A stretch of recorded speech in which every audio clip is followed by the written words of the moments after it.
This is your friendly neighborhood atheist. Well, holy shit.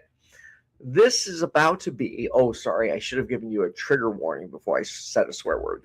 This is probably going to be one of the most emotionally charged conversations I've had before. I've opened up to you guys a little bit about my history of addiction, and I've opened up a little bit about the loss of my brother. But today I have on a very special guest, and that is going to be my baby bro. And we are going to be discussing about how we both became addicts, how we both became clean, and about how we both coped with the loss of our brother. So without further ado, I would like to bring to you my little baby brother, Tico. Tico, how's it going? What's up, man? Dude, this is weird. So for those who don't know, was it 4 years ago when we pre-recorded one, or was it longer than that? It had to have been, because I was just reminiscing a little bit about your intro and seeing a little bit of the old house. Yeah. Right. So yeah, I would say 4 to maybe even 5, right? Oh, you're right. It's 2026. Right? Yeah, it 2020. Yeah, 2020. We summer of 2020 we hit COVID, and it was what, month before that we moved in. Yeah, moved in. And yeah, so for those who don't know, what we were just briefly talking about is my brother and I pre-recorded a video about addiction, but I was too scared to open up about mine. He was very comfortable opening up about his history, but I was terrified. I was embarrassed. I didn't have the strength that he had, but he's given me the strength. He is the reason I was able to come clean. So we're going to talk about that right now. So anyways, before we talk about this, give people a brief background about you. You're a parent, anything you want to share, just in 2 minutes about you. 2 minutes. Yeah. Parent of 3 at this point. 3. So with the first being 10, that would put me at 11 to 12 years clean. Oh, has it been that long? Yeah. Holy crap. I didn't realize it's been that long. Yeah, I was clean. Clean before having him. Had finished my rehabilitation program, which I'm sure we'll get into. Oh, yes, we will. That's a story in and amongst itself. So, yeah, 12, about 12 years or so clean, and 3 kids. I mean, engaged. It's been, engaged. Yeah, preparing for the wedding. I mean, things have been so great. I can't believe how blessed I've been to see the signs along life, to get me to the point that I've gotten to over this time. And yeah, I mean, where do we start, right? Like, started at the bottom with my career currently, post getting clean. Like, so much of my life, right, and living started after that. So, well, then let's start from the beginning. So, come to think of it, even though you talked about your addiction with me and we've talked about it, I don't think we've ever truly dug deep into both of our sides. Maybe I've told you more, maybe you've told me more than I don't realize, but I want to get as deep as possible as you're comfortable with. Yeah. So for me, here's what I recall. Before we got into it heavily, we would have our Sunday nights, me, you, and Brent. And for those that don't know, Brent is the middle brother. I'm the oldest, Tico's the youngest, Brent is the middle. It was every Sunday night we'd get together, right? after work? Yeah, it worked to where it started at a certain point. I don't know so much. He's always kind of been his own person, doing his own thing. So most of what I remember is the two of us. But yeah, I mean, there was definitely times. Oh yeah, because we worked together at the restaurant I'm not going to name. So after work, what we would do, and this was just kind of like a pastime thing, we would each take like one painkiller and we would just watch a movie, kind of like people having a beer. We would just take a painkiller once a week. I mean, it's such a wild thing to say, right? It's such a wild thing to say, right? And not to exclude or give any excuses towards things that are legal versus medically subscribed. But yeah, I mean, continue. But it's wild. It's wild. Yeah, we did. We would take one. We'd all lay there. We'd watch a movie and just have the most relaxing night ever. It would be like the end of our week. So for those who had a corporate career, that was your Friday night was our Sunday night because we'd have Monday nights off. Yes. So I know how I got started, and I'll dive into that. But how did you get to the point where you started taking it a little bit more?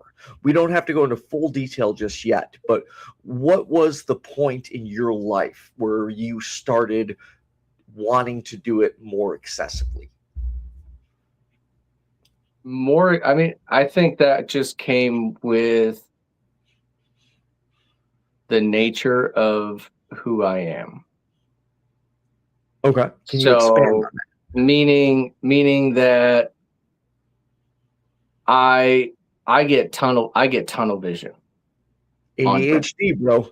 Right. I get I am just full, like, if it's something that I like, that I enjoy, something that I want to do, I'll get tunnel vision on it. But at the same time, I also have like a slow progress in my tunnel vision. I'm almost in a different sense. It's like when I'm learning something, right? I want to learn all the little intricacies of it. Okay. Right. So with that, it takes me time to learn things because I'm trying to get every single detail and aspect of that. Right. It's kind of like the nature of who I am. So when it came to like my progress, it was just I enjoyed it. The times in which that I could get it, it was like, I'm game, Right. Let's go. And then it was fun, wasn't it? Then, like, I'm not trying to like make it lightly, but it was a fun thing to do. It was like this sense of euphoria. Well, yeah, and for me, I don't know if this is a third child syndrome thing or whatnot. Not that, if I spoke to you guys, you would say that I got all the attention. Right. You did, dude. Dude, I remember, sorry, I got to interrupt you real quick. I remember so many times you instigating stuff and then us getting yelled at, and you would just be like sitting there behind mom's back while she's yelling at us, like with this little smile on your face. Well, listen, when you are outweighed, outaged, and outmuscled throughout the entirety of your life, you got to use something else. You gotta win somehow. All right, that's fair, dude. That's totally fair. You learn to use different aspects of your abilities, which is where I think I learned to hone a little bit of my attention to detail. Because I couldn't work you guys. No, and to be fair, we were kind of dicks to you sometimes. Like, okay, to say, you gotta admit though, even if I was a dick, I did give you like all the love in the world. Like, you knew yeah. You definitely gave it back. You definitely helped me out more times than not. Yeah, 100%. Okay, good. I'm glad 100%. You know that now because I never got it back from Brent, but Yeah. I would, I got help from you. I'll give you that. Brent loved you to pieces. 100%. I totally believe it. Okay, right. Good. Yeah. Because we had private talks about you. This is probably the first time I'm ever going to tell you this. I'm not going to go into detail, but Brent and I talked about you a lot. And we were both very, very protective over you. And we were both very, very vested in your future and you being strong and capable. And I can't tell you how many times Brent spoke so highly of you and how much he loved you. Like, it's good to hear. Dude, Brent adored you. We both, I cannot count the number of times on my hand that me and Brent had those conversations about you and saying how much we loved you, how strong of a person you are, how emotionally capable and mature you were, how just of a great person you were, and how much we both, and I'm speaking for Brent when I say this, how much we both admired and loved you so much. So I'm sorry the first time you're hearing this is on YouTube, but it's just, that's what we're talking about. It's coming to mind, and you need to know that me and Brent adored and loved you and admired you so much. I believe it, and I appreciate that. Did we also state that we have that the middle sibling is one in which that passed away? I thought so. If I didn't, I'll say it again. I thought I did. Brent. I don't know. So I could have forgotten. Then there's Brent. Brent is the one who passed away. And then there's Tico. I could be wrong. Baby. Could be totally wrong. No, I think I said it, but in case I didn't, there you go. So I'm going to open up with how I started getting addicted. I'm going to make it quick and simple because I don't want to hog the show because everyone's heard me talk. I want to hear more from you. But I think you remember this. So for those who don't know, the night we found out that our brother died, and correct me on any details if I'm wrong, we found out via Facebook on Thanksgiving Day. What I recall is us waiting for him to show up for Thanksgiving dinner and us all sitting there, and then you turning your phone to me and showing me something and then pulling me aside. And we go into the back of the restaurant our parents owned, America's Kitchen, and it was a status that said "Rip Brent." And I remember just losing it and you staying very calm, cool, and collected. And then I remember Mom and Dad walking in the back of the kitchen and saying, "What's wrong?" Because they heard me like wailing. And I was like, Brent's gone. He's gone. And what was going through your head like at that moment? So what you probably don't remember is I got to have a little, like my minor freak out in the beginning before anybody got to see. So what happened essentially was, to your point, we're all waiting around for him, waiting to start Thanksgiving dinner, getting everything ready. And I get a call from a friend saying, do you know about what happened? Do you know about what's going on and all these things? And I go, no, we have a little back and forth, and it's essentially, just tell me what's going on. And she essentially said, you need to call this person. I just can't say it because this was a very close friend of mine, and I just can't say it out loud, right? You have to call this person. So then we hang up. I call another friend. The stress, everything is rising, and I speak to my other friend, and she finally, is able to say it and say it out loud. And that's when I go on, social media, and I already see a bunch of people already know. They're posting about it, things like that. So I grab you, I pull you to the side, we go into the back, and I tell you, you don't want to believe it. And then that's when I pull up all the posts about it and let you know, like, I would just talk to multiple people, like, this is what's going on. And then, yeah, that's when mom and dad come in the back. I get to tell them. I get to tell the rest of the family. And yeah, it was a wild moment. So how did you handle that? Because I don't know if I ever told you this part. I know you know what happened later on in the night, and I'll bring it up in a moment. But once that happened, I don't know if you remember, I left the restaurant. Yes. And I drove straight to the morgue. And because I drove straight to not the morgue, the coroner's office, whatever you call it. Yeah. And I needed to see. And I remember it's like late at night, it's Thanksgiving, they're closed, and I remember banging on the doors.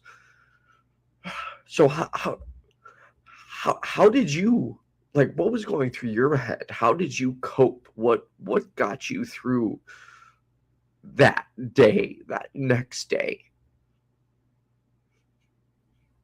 I still had another Thanksgiving to go to.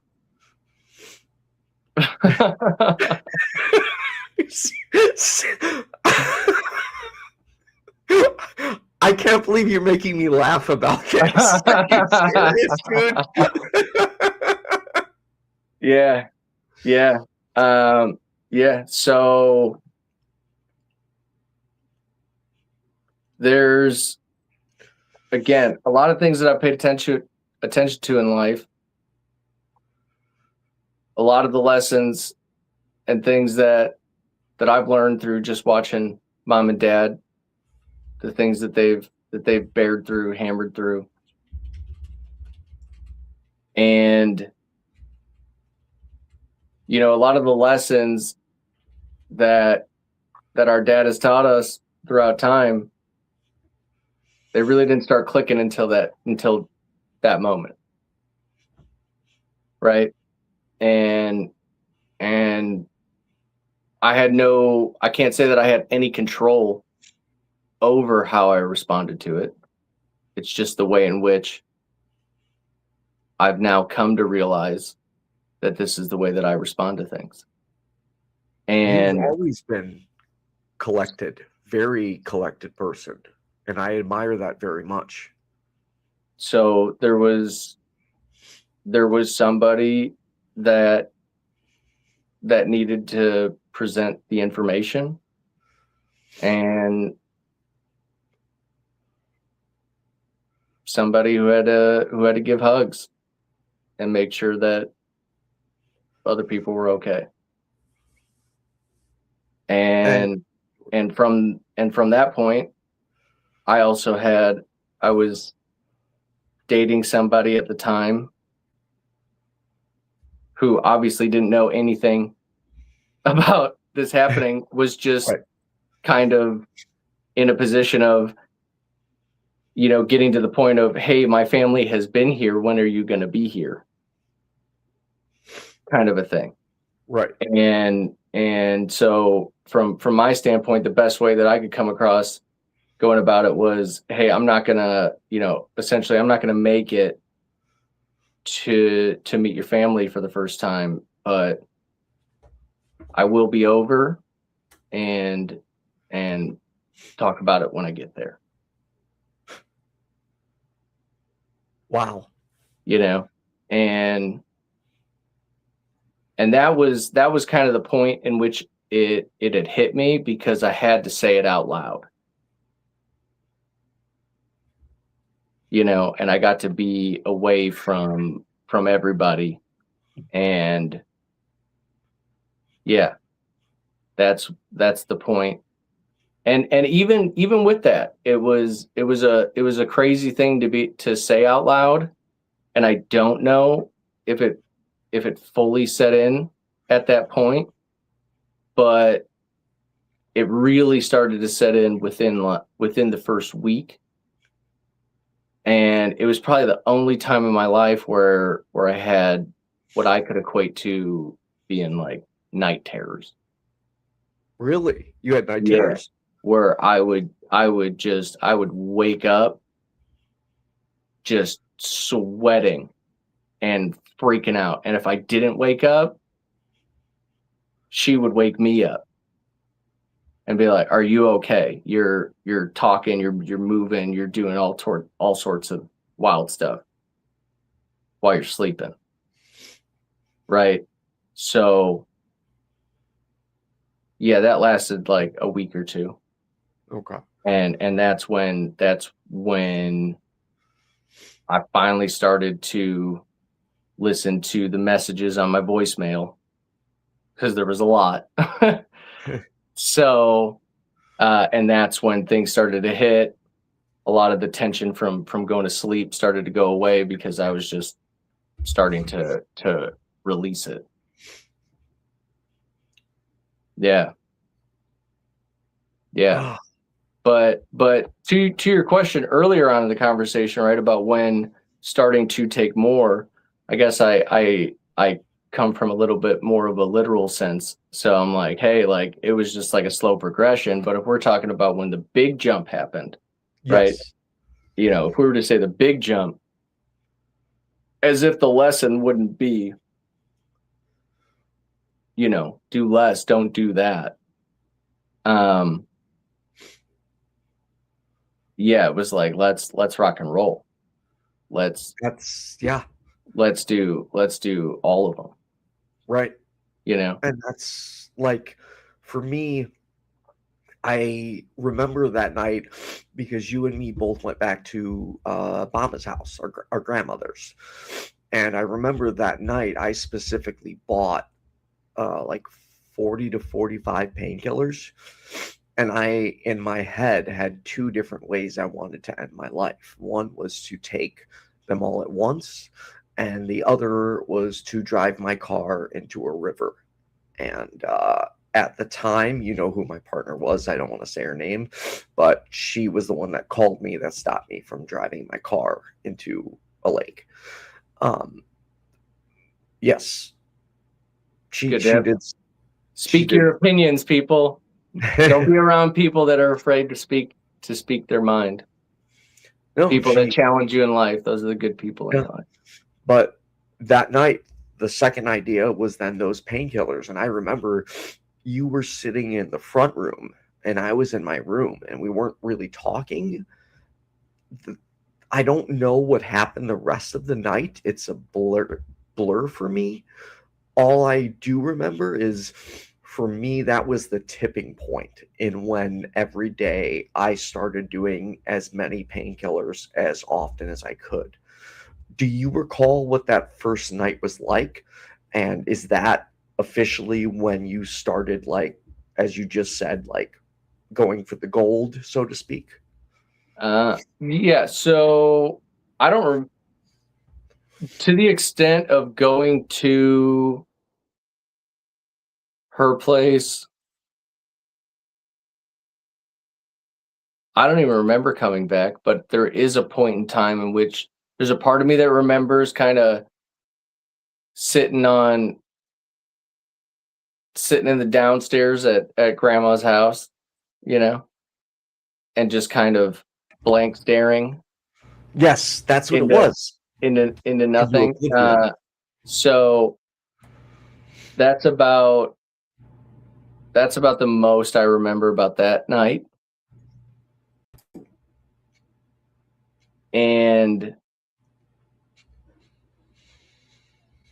But I do also remember a feeling of, yeah, just give me all of them, every moment of every time. So I've never asked you this, or if I did ask you on our original podcast that never aired, how many were you taking a day at your peak? Because for those who don't know, so we're being specific, we were taking Norcos, or AKA Vicodin. In my peak, I was taking between 40 and 50 a day. What about you? So for me, it was between 30 to 35. But I know there's a difference between saying that you take them in a day. What do you mean? Meaning that when I was taking mine, I had built up to a point where I'm doing them all at the same time. So wait, you were taking like 30 at once? Because I was taking, what I did is I would like do it sporadically throughout the day. I would I wake up, I needed my 8 in the morning, then I needed my 8 in the afternoon, then I needed me 8 in the evening, then I needed my 10 before bed. What were you doing? No, it was all at the same time. Dude, are you serious? Right? Which was not to justify anything, because there is no justification in the shit that in which you're not supposed to do, excuse my language. You say what you want, free. But yeah, across a 6-ish year span of building it up, it was just, if I was going to do it, I'm going for the home run every time. How I this whole time I was in shock that my liver didn't fail. How the fuck did your liver not fail if you were doing it all in one moment? Because for those that don't know, so I always did the math in my head. On average, you're not supposed to take more than 2,000 milligrams of acetaminophen a day, but you can max out at 4,000 milligrams of acetaminophen a day, not concurrently. So I was already taking over that. So if you were taking Norcos, 10 milligrams of what is it? Acetaminophen? No, 325 milligrams of acetaminophen and 10 milligrams of Vicodin, whatever it's called. Yeah. You were literally taking up to 30 at once. Yeah. Yeah. Holy shit, dude. I never knew that. Yeah.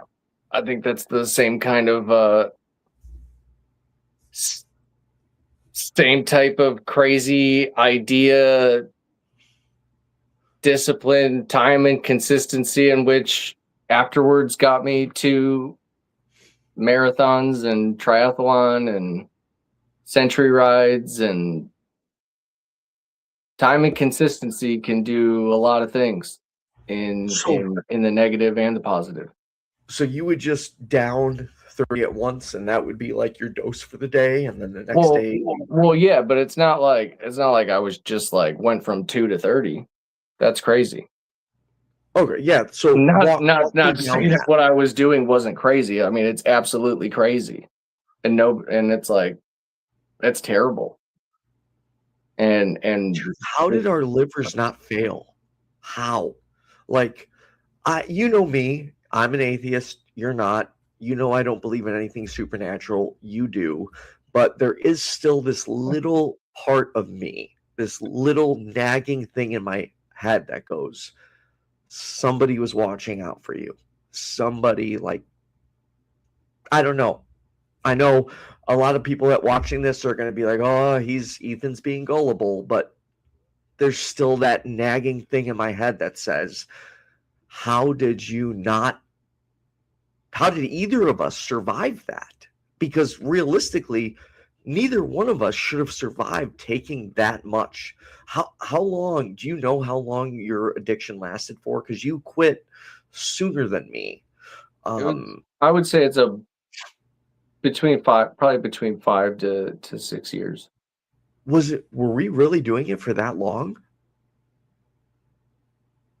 I'm going off your timeline because I also only was an addict and I had those seizures. And the thing is like, if I counted in totality, right, it's like about 6 of like the first time, the first time of doing it. But I would say that at least it was at least three and a half years of serious, of like the seriousness of it. Okay. Yeah. When everything started to go downhill. Yeah. Yeah, about 3. So, okay, that sounds about right. So before we get into how we recovered, I'll talk a little bit about going downhill for me, and then I'll leave it up to you on how much you want to say. Don't feel obligated to open up as much as me, but I got to a point where I was working 3 jobs, and I was basically just funding my own addiction. I was making a lot of money. I had a very successful DJ business. I was doing very, very, very well financially. But I was not only pissing away my money, I was pissing away other people's money. And although, like, I cleared the majority of my debts, I did screw people over, and I did lie to get money for. I hate this is so embarrassing, and I feel like such a piece of shit, but I did lie to get money. You should. I do. Don't ever let it go Why you away. gotta make light of it, dude? But yeah, you can. Here's the thing: you can feel like a piece of shit about it, but if you're working and have been working on doing the better things, it's like it doesn't make you a POS, right? You can swear on my channel. It's okay. It's okay to feel that way, as you should, right? These are all bad things, right? These are all things that people shouldn't be doing in life. Does not benefit you or anybody else around you. So, yeah, it's okay to feel like shit for those moments. I do, and I live with the guilt. And as much as like I'd love to go into certain details and confess to everything, at the same time I have to protect myself. In terms of like, I don't want to outwardly admit to committing a crime, but you know. I mean, stealing's a crime. I mean, if you screw people over and exactly that's what I'm trying to get at. I did screw people over financially. I did take money. I did write bad checks. And I hope no one. I mean, if people watching this think less of me, I can't blame you for that. I did these things. I was wrong. I know that. I would never do something like that again. My word and paying people back, or if I owe someone money, is very, very important to me because of what I did in the past. Were you ever in that scenario, Tico? Were you like screwed people over on money, or did things like financially you're not proud of? Oh yeah. And amongst all the apologies to and the rounds that I made in that time, right? Paying your debts back is one of the most important things that you can do. I agree. Right? Whether that's money, respect, keeping your word. It takes it's like anything, right? It's like you can gain weight very easily, but it's very hard to lose it, right? It's very hard to build stamina, but it's very easy to lose it. It is, and it's very hard to gain trust, especially when you lose it. Especially when you lose it. The amount of things that you got to put through, the lessons in which you learn in those times, it's really important, right? And you should take it very seriously. And I agree. And learn the lesson that no matter how small it is, no matter how like, oh, it's just a little white lie. Unacceptable anymore. Exactly. Unacceptable anymore, because all those little things, they lead to the bigger things. Right. And that's why, like, I know I've annoyed some people in my life when they're like, well, just say this, or just, call off work and tell them this. I'm like, no. Yeah. I told too many lies.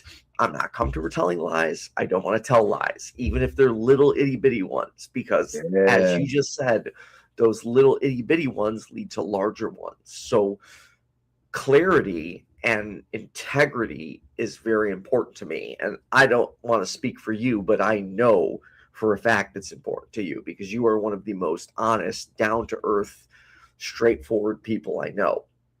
Like, it's supposed to be, by societal standards, you're supposed to be looking up to me because I'm your older brother. I look up to you. I do. I genuinely admire and respect you so much. And I might be jumping a little bit because I still want you to talk about what got you to get clean, and I will talk about what me got clean. But you are the 100% reason I became clean. 100% all credit goes to you. But before I expand on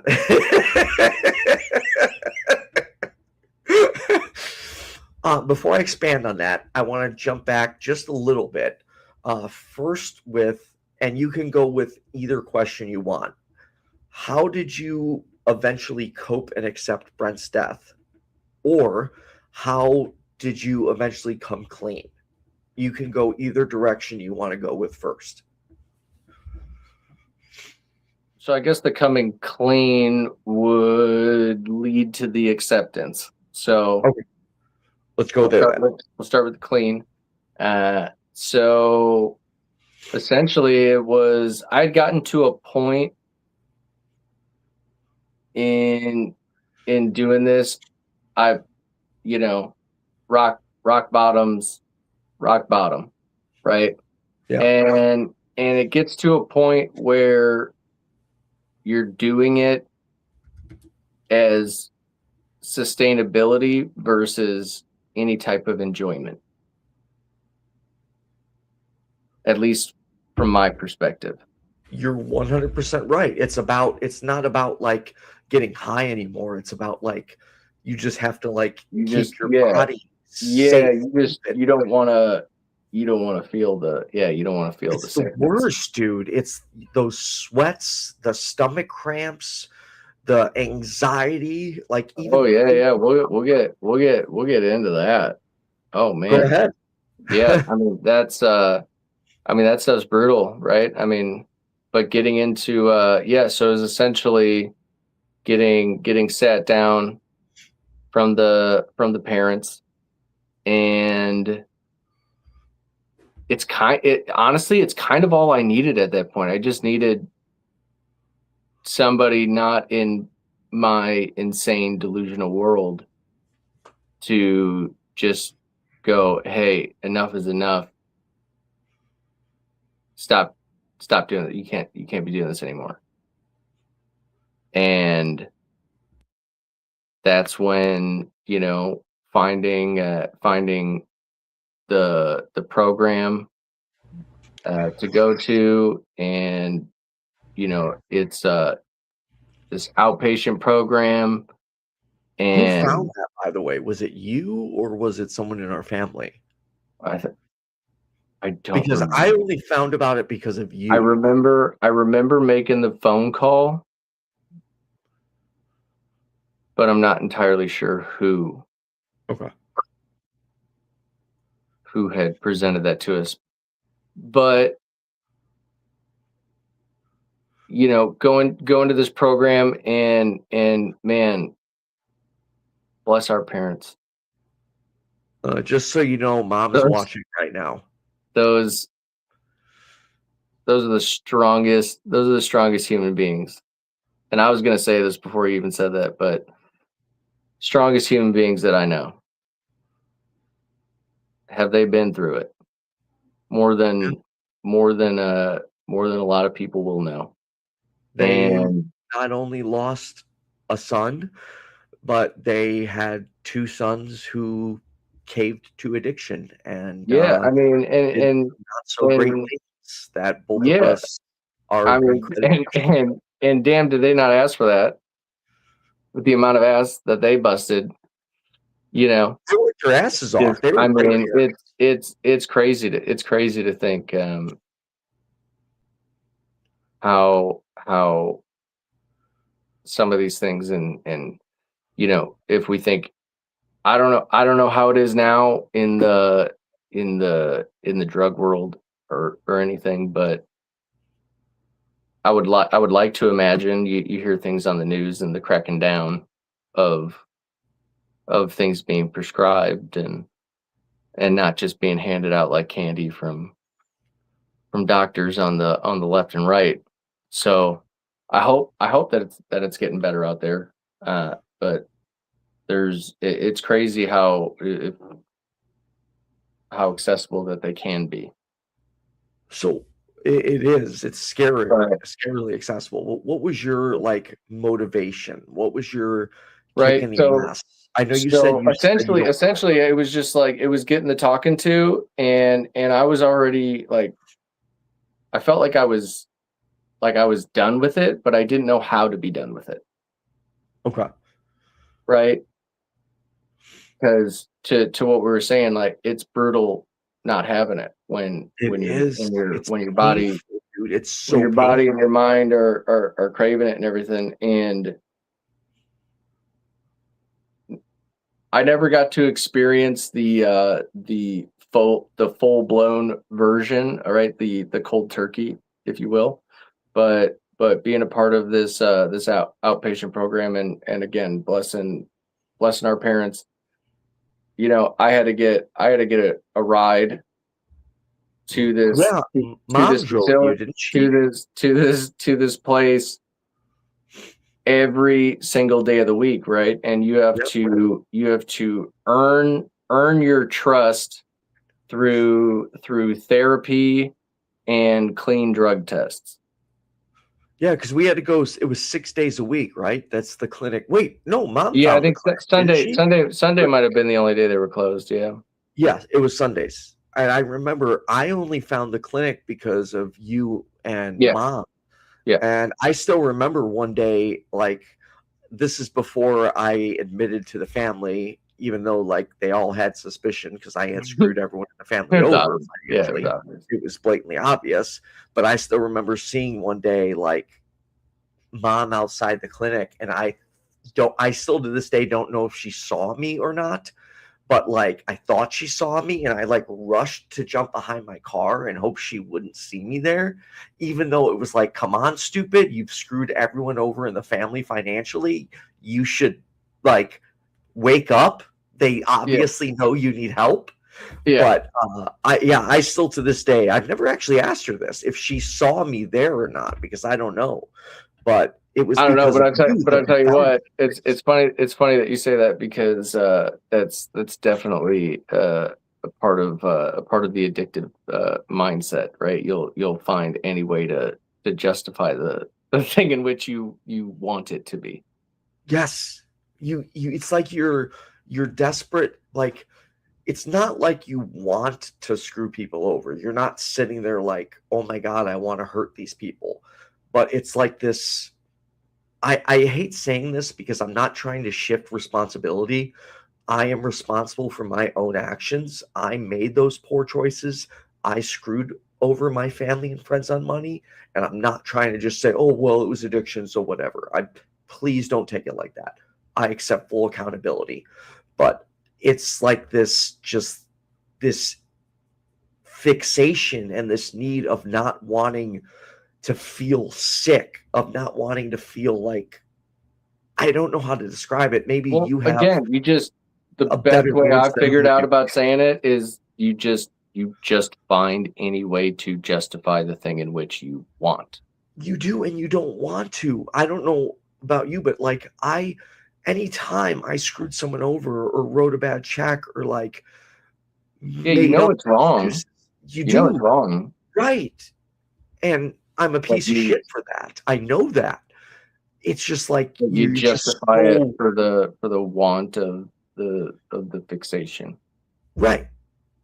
It's just like you need it, and that's all you can focus on. Well, you think you need it. Oh, sorry. That's a thing. Okay. Better word. I'm sorry. I only say that because in my process of changing mindsets and whatnot, a big thing for me was understanding needs and wants. You know, I got to interrupt you for a second. Do you know who taught me that better than you did? Your son. My side. Who taught him? You taught him. Your son. But your son taught me. I had moved in with you. He was probably 5 or 6 at this time. And I said, I need this. And he said, Uncle, you don't need this. You want this. And it was like, that's my man. little kid just taught me the biggest life lesson.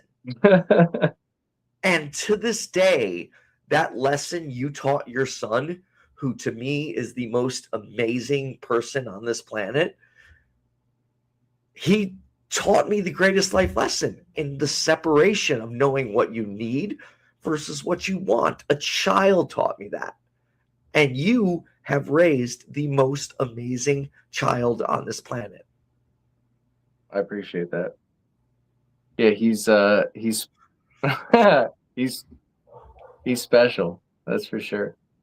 He's very special. And I could honestly do an entire podcast about your son and I don't want to get too far off topic, but when the family had every right to hate me, every justification to hate me, or I don't know if they hated me. I can't speak for them, so I apologize. I'm not saying they hated me.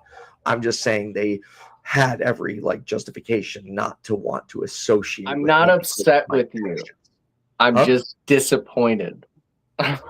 whatever they felt. I can't speak for them because they're not here. Yeah. All I will say is they had every right to not want to associate with me. Yeah. And you were the first person to give me a chance again. And I guess I'll go more into that now. First, let me talk about what got you to the point of quitting. So, then I'll go into that. The quitting, I kind of touched on that, right? I just needed the conversation, right? Okay.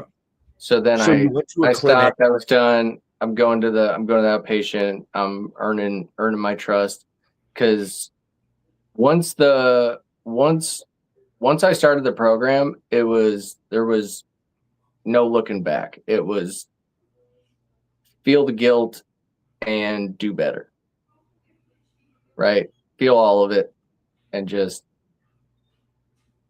try everything you can to do better. And so, yeah, started all that, was doing that for,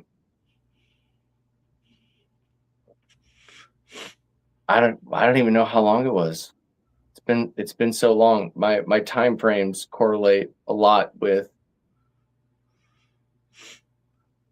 when my son was born and and everything after that. So it was maybe close, 6 months, 8 months, something like that for the program. And honestly, so it had got to a point where when you go to these clinics, right, you're getting a dosage of medication to help you wean off the stuff, and even with that, right, like for anybody that's gone cold turkey, freaking hell yeah, it takes, going cold turkey. I didn't go cold turkey. Props to you. I couldn't do that, and it was miserable. It was still miserable for months. It was awful. But getting through that, and then essentially started to realize as I was getting close to getting off of it, of even the medication that they were giving me, because I'm like weaning down each week at this point, to just because I'm like, I started to get to this point, I started to get on this kick, right, of like, hey, I can start like getting off of this, right, where I stop feeling like crap, right, and start feeling a little bit better, and doing maybe like a little bit of exercise, or like trying to focus my mind on my new job, and just trying to feel better. And I'm like, all right, I've set up a plan to get completely off of this. I've got a goal. I've got something to look forward to. And as I started dwindling down, it got to a point where I started hearing things from the program like, oh, the doctor's not in today to reduce you. We forgot to. What's that?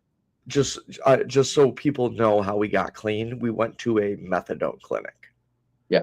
And we were using methadone to get off of the painkillers. So, sorry, continue. Yeah.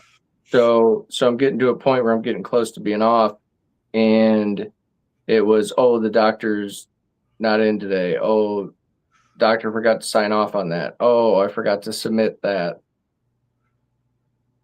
And that's when I started to realize that this is a business as well.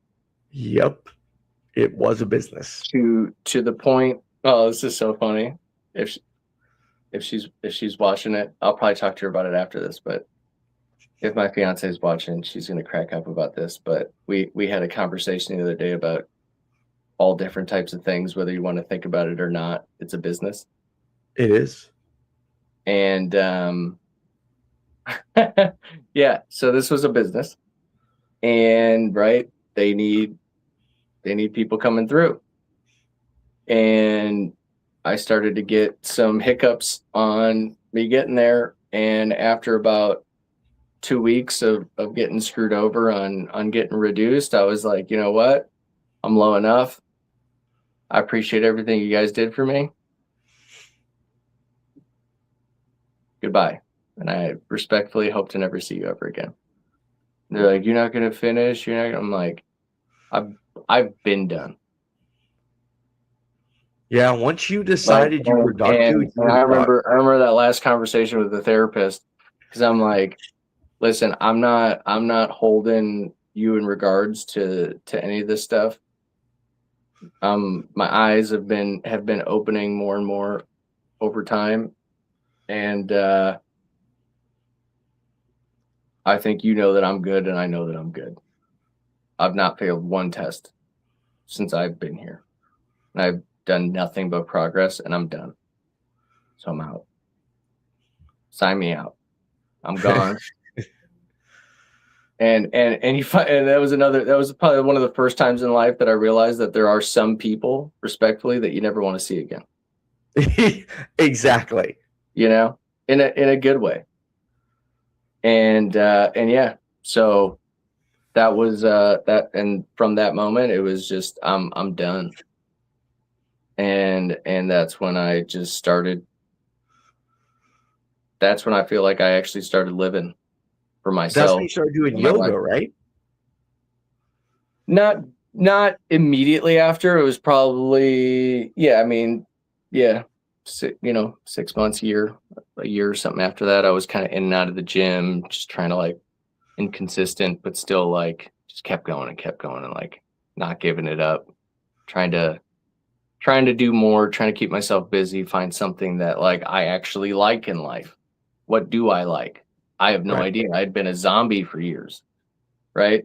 So it does that. Painkillers and methadone both, like, regardless of what you're on, even when you're off the painkillers and you're using methadone to wean down, you're still like a zombie. You're just your testosterone's low.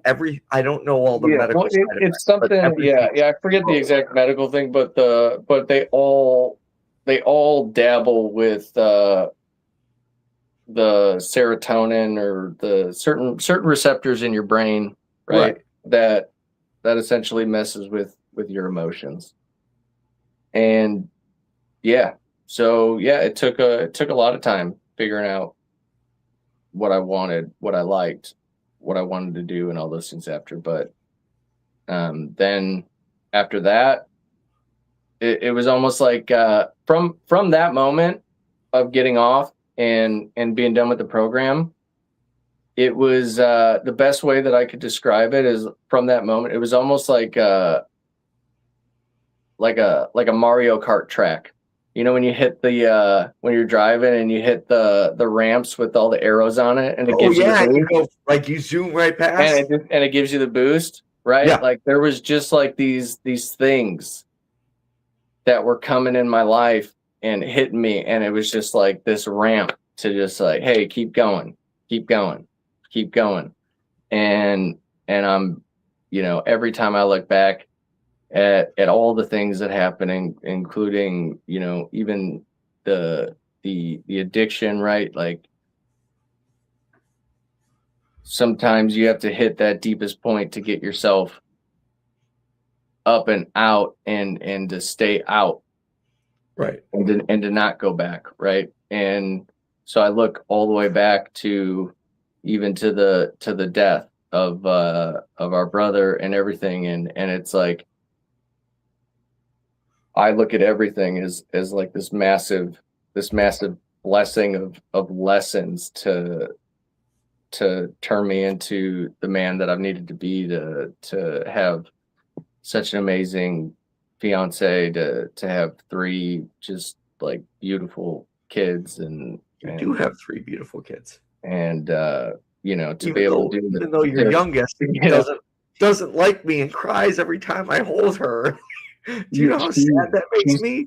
She's picky, man. I know, but I just want to hold my baby, and like I pick her up and she's just like starts crying. It's like, please just love me. Like Kenzie seems to love me, Taco seems to love me, but Delaney, I can't win her over. Yeah, good. I mean, good luck, right? I mean, listen, when mom's around, nobody wins. Okay, everybody's a loser. And it's all good. It's all good, man. You know, she picks and chooses, and it's all good. So where I wanted to talk about with how I got clean, it was not only was it you telling me about this clinic, but you were my motivation for actually getting clean. You had, at this point, I didn't really know the full story because our relationship, we weren't like, how do I explain it? Like, we weren't as close, but we also weren't like talking every day. Somehow, like, we were talking, you were doing this yoga, and you had this conversation with me one day when you're like, dude, you know, you don't need it, man. You can get off this stuff. Like, you can do it, man. And you were the reason. If it wasn't for you, I might still be there, dude. You are the 100% sole reason I believed in myself to get myself off of the methadone. And you seem to have had a nicer experience than I did. Man, my nose is so stuffy from crying about Brent. Oh my God. So like you motivated me. So I started dropping down my dosage. And then, like you said earlier, they started, oh, the doctor's not in. Oh, you can't lower this week. Oh, it's going to be 2 weeks. And they started messing with me. Use it, man. I was getting more and more pissed each week. Use that energy. And then they're like, well, you have to see the doctor every week if you want to decrease, which costs you more money to see the doctor. Yep. So then you're paying extra money just to take less of the fucking methadone. You're paying more to take less. Yep. And I remember I got so fed up the one day that I was arguing with them, and I asked for the manager, and I'm trying to remember exactly how it happened, but she's like, no, we're not lowering your dosage anymore. And I was like, no, I need it lower. And they refused. They absolutely refused. And then I finally was like, you know what? I'm fucking done. And I slid, because they give you, I was up to like twice or bottles for 2 weeks or a week. I don't remember the exact, but I slid them across the counter and I went, I'm done. And the manager looked at me and goes, you'll be back. And I was like, No, I fucking won't. Yeah, and I walked out of dude. that place. I never went back, and I never thought about that shit again. And even when I had my surgeries, I had, remember my arm surgeries? Because I Yeah. had one when I was living with you. The first surgery, they gave me painkillers. I took one of them. I hated the way it made me feel. I got rid of the rest. The second arm surgery didn't even fill the prescription. I think we've talked about the differences there, but I don't like the way painkillers make me feel.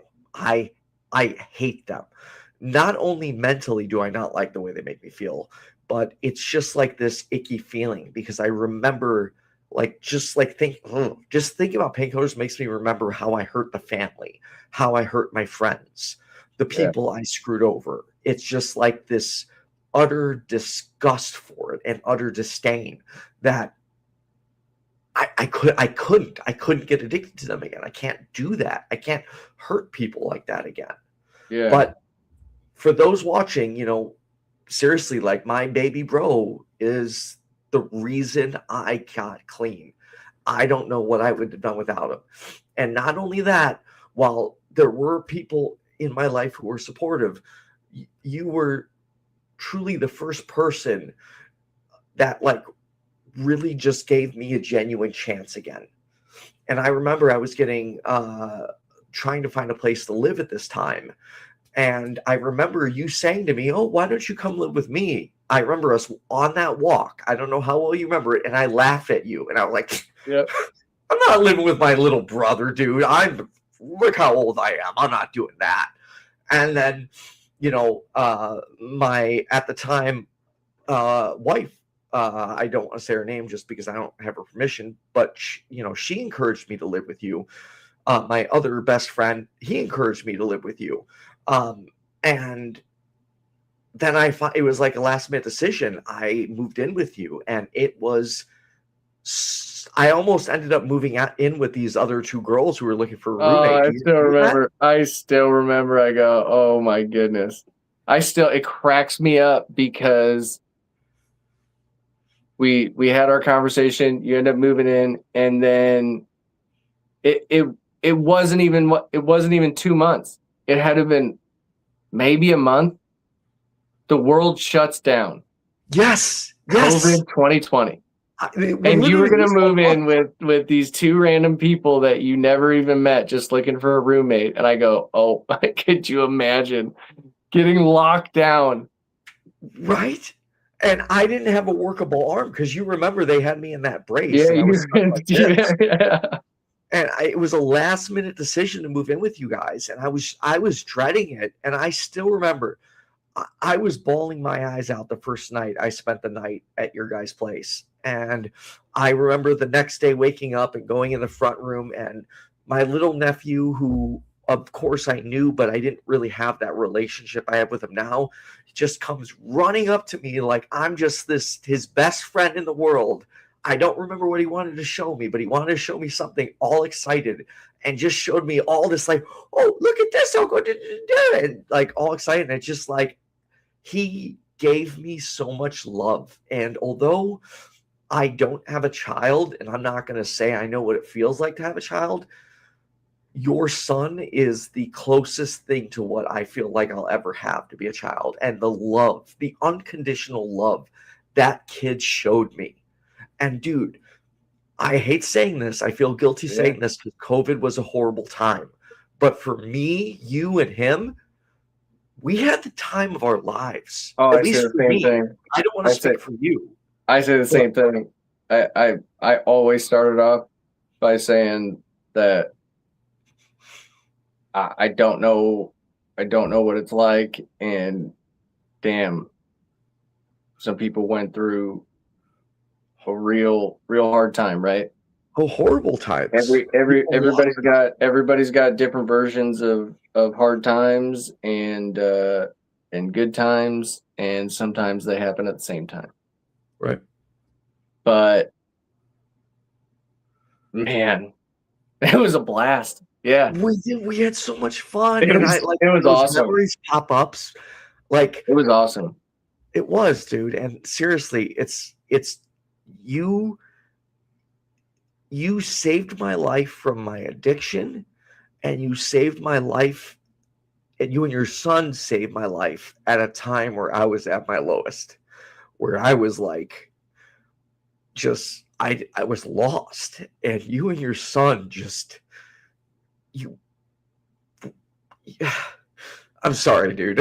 I'm the emotional brother. You're the controlled brother. Yeah, but you guys, kids are the most precious things in the world, and But it wasn't just him, it was you too, man. You gave me motivation. You gave me life again. You believed in me. You fought for me. You had faith in me. And I was able to believe that it could be done. It felt so. You gave me life again, dude. And so did your son. And your son, my nephew, Tico, I love that kid so much, dude. You gave birth to the most amazing child, and you have 2 other amazing children as well. And you're very fortunate. You have 3 great children, and I am grateful to your, I don't want to say her name, but I'm grateful to your fiance. She is amazing. She is a great human being, and I'm grateful for your 3 children. But what you and Tico did for me, I can never, ever repay you in any way, ever. But we got off topic. We're talking. We're grateful for you too. We are grateful for you too. So, Tico, the day you see this broadcast, I don't know when it will be. It all depends on when your dad decides to let you see it. Even though he does know we're doing one together. No permission. There are certain, we gotta have certain guidelines in life. No, and I've told him, right, that kid's lived a life. He's already lived a life, more than most, and he knows when the time's right, when age appropriateness is right, and certain things come up, conversations they'll be had, right? About how and why I know the things that I know, because I already know he's going to question the heck out of me. Yeah, he is. He's a smart kid. Yeah. He's going to question all of it. Well, and that's the thing is, like, for those that don't know, like, I've never given my nephew a link to my podcast. I will never. Yes, I'm an atheist. Yes, I would love my nephew to be an atheist, but no, I'm not going to tell him how to think. I'm not going to tell him what to think. I'm only going to teach him how to think. And if he decides, or if he's a Christian for the rest of his life, that's fine with me. I want him to make the choice on his own, and I will support him 100% with whatever he believes. I don't want him just believing anything just because his cool uncle thinks a certain way. And that's why he doesn't know where my podcast is. I've never told him where to find it. I've kept him away from it. I don't want him watching it. I want him to think for himself. And that's very important to me. Anyway, so to get back on topic, sorry, is there anything you need to contest about what I said before I get us back to the topic at hand? No. I mean, we've had those conversations before, and he's very much his own thinker, and his family will continue to do our best in leading in the best way that we know how. And you guys are doing a great job. So in closing, though, this might be short, this might be long. For people who are struggling with addiction, what advice would you like to give? That are struggling with it. Or whether they're struggling with it, or whether they want to be done, but still think about it. You still think about it. I mean, if you've overcome it and you do still think about it, I mean, you're definitely already past it, right? If you've stopped. I know for myself, I don't I feel like it's important for myself to never stop thinking of myself as an addict. I don't, when I tell my story or people ask about things, I don't ever say that I used to be an addict. I think everybody's version of addiction is different, right? There's people who just have their one thing and their one thing only, and they don't have any issues with anything else. And then there's some people where you give them a cigarette and they're doing crack at the end of the week. You know, like they like all of it. They want all the different feelings and all the different things. So it's definitely different for everybody, but from my experience, I feel like it's important to understand your capabilities into the negative and into the positive, right? And understand that, like, hey, if you can get past that first day, like, you can get past the second day, right? And if you've been done with it, and you're still getting those urges at times, just know that, like, at least for me, sleep it off. Because there's been times where I had been feeling it, and it's just this moment. It's just this moment in time, and you make it to bedtime and you go to sleep and you wake up the next day and you go, I feel a lot better that I didn't do anything about that. And then you don't even feel that urge again, right? It feels good. So, and stay busy. Idle hands. Staying busy helps. Stay busy. Learn, like, even if you don't know what you like at this moment, do something. Even if you're like, I've never done that before, I've had no interest in it, it's like, just freaking try it. Right. If you have so much downtime that you're thinking about these things too much, like, you've got too much downtime. You know, get a little more busy. Do a little bit more. You know, turn that negative obsession into a positive one. I like that. Yeah. And then I guess my last question would be, and what advice do you have to people who have lost, a sibling, a loved one, anything in a traumatic scenario like we did? Any advice on how people can cope with that? In life, I've realized that I can only speak from my own personal experience. Of course. Yeah, right? Yeah. But the best thing that I could say is try and find the blessing in it. Because